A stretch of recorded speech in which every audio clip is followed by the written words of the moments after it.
శిశువులు ఎడతెరిపి లేకుండా ఏడుస్తుంటే తల్లి పడే కంగారు అంతా ఇంతా కాదు. ఆకలేమో అని ఫీడ్ చేస్తే ప్రయోజనం ఉండకపోవచ్చు. అటూ ఇటూ తిప్పుతూ ఆడిస్తున్నా ఎలాంటి ఫలితం లేకపోవచ్చు. శిశువు ఏడుపు వెనుక అనేక కారణాలు ఉండొచ్చు. కానీ 3 ముఖ్యమైన కారణాలు ఈ వీడియోలో తెలియచేశాం. శిశువులు, మరీ ముఖ్యంగా నవజాత శిశువులు పాలు తాగే క్రమంలో బోలెడంత గాలి కూడా మింగేస్తుంటారు. ఫలితంగా బేబీ బుజ్జెపొట్టలో అక్కడక్కడ గాలి బుడగల్లా ఆగిపోయి బేబీకి అసౌకర్యంగా ఉంటుంది. ఇటువంటప్పుడు విపరీతంగా ఏడుస్తుంది. రిఫ్లక్స్ అన్నది చాలా చాలా కామన్గా కూడా చూస్తూ ఉంటాం. పడుకోబెట్టినప్పుడు ఎన్నిసార్లు పాలిచ్చినా తల్లిదండ్రులు ఏమనుకుంటారంటే, పెద్దవాళ్ళు కూడా అదిగో ఏడుస్తున్నాడు కదా, ఇంకొకసారి పాలు ఇవ్వచ్చు కదా, ఏడుస్తున్నాడు కదా మళ్ళీ పాలు ఇవ్వచ్చు కదా, ఇప్పుడే పాలు ఇచ్చి ఉండొచ్చు ఒక అరగంట అయినా సరే. సో ఆ పిల్లలు ఏంటంటే పడుకోబెట్టిన వెంటనే ఆ పాలు పైకి వచ్చి, ఆ పాలతో పాటు యాసిడ్ కూడా పైకి వచ్చి మంట వస్తూ ఉంటుంది. సో ఆ థ్రోట్, గొంతు అంతా కూడా విపరీతమైన బాధ, విపరీతమైన ఆ చిరాకుతోటి ఏడుస్తూ ఉంటారు, గొక్క తిప్పుకుండా ఏడుస్తూ ఉంటారు. ఒక్కోసారి ఆర్చింగ్ అవుతారు, ఒక్కొక్కసారి వాంతులు అవుతూ ఉంటాయి. ఇవన్నీ కూడా రిఫ్లక్స్కి సంబంధించిన సిమ్టమ్స్. సో నేను తరచూ చెప్పేది ఏంటంటే, పాలిస్తూ అవసరమైతే ఎటువంటి పిల్లలకి మధ్య మధ్యలో కూడా తేన్పు తీయాలి. అంటే కొంచెం సేపు పాలు ఇవ్వటం, తేన్పు తీసేయటం, మళ్ళీ ఇంకొంచెం పాలు ఇవ్వటం, మళ్ళీ తేన్పు తీయటం. అట్లాంటప్పుడు ఏమవుతుందంటే పాలు ఈజీగా తాగుతారు, at the same time gas కూడా బయటకు వచ్చేస్తుంది. పడుకోబెట్టినప్పుడు ఎప్పుడు కూడా 30 degrees to 40 degrees ఎలివేషన్లో పడుకోబెట్టాలి. ఫ్లాట్గా పడుకోబెడతాం మంచిది కాదు.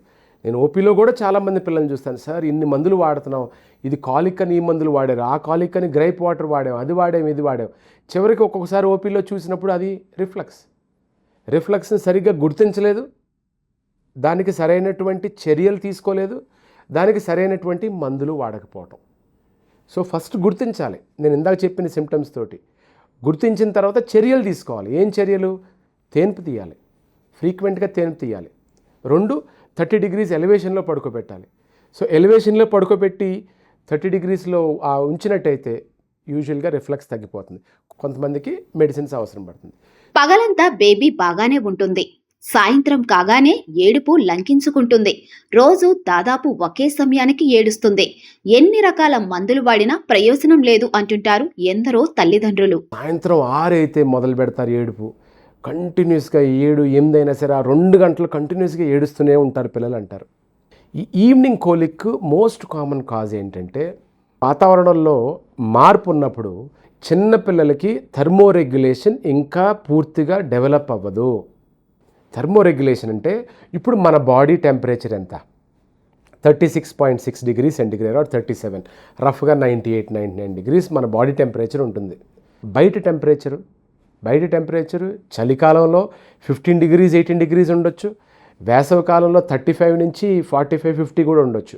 సో బయట టెంపరేచర్ అన్నది లాట్ ఆఫ్ ఫ్లక్చువేషన్స్ ఉంటాయి. ఎప్పుడైతే సాయంత్రం అవుతుందో, ఎప్పుడైతే ఈవినింగ్ 5 to 6, 6 to 7 ఆ టైంలో ఎన్విరాన్మెంట్లో టెంపరేచర్ చేంజ్ అవుతూ ఉంటుంది. ఆ టైంలో హ్యూమిడిటీ మారుతుంది, టెంపరేచర్ మారుతుంది. అది పిల్లల యొక్క థర్మోరెగ్యులేటరీ కెపాసిటీ ఇంకా పూర్తి కంట్రోల్లో ఉండదు. కాబట్టి ఆ టెంపరేచర్ చేంజ్ని తట్టుకోలేక వాళ్ళు యూజువల్గా ఈవినింగ్ టైంలో ఏడుస్తూ ఉంటారు. ఒక్కొక్కసారి కోలికేర్ అంటారు, ఒక్కొక్కసారి గ్రైప్ వాటర్ అంటారు, ఇది అంటారు, ఇది అంటారు. అలాగ అనవసరంగా అన్ని మందులు వాడటం కరెక్ట్ కాదు. ఎందుకు కారణం? దానికి తల్లిదండ్రులతో యూజువల్గా డాక్టర్స్ మాట్లాడినప్పుడు ఆ కంప్లీట్ హిస్టరీ సేకరిస్తే, ఆ ప్రవర్తించే పద్ధతి మనం సేకరిస్తే, పిల్లల్ని పరీక్ష చేసినప్పుడు కంపల్సరీగా ఇవన్నీ క్లినికల్గా మనం ఈజీగా డయాగ్నోస్ చేయొచ్చు. ఈజీగా డయాగ్నోస్ చేసి సింపుల్ చిట్కాలతోటి మనం దాన్ని సరి చేయొచ్చు.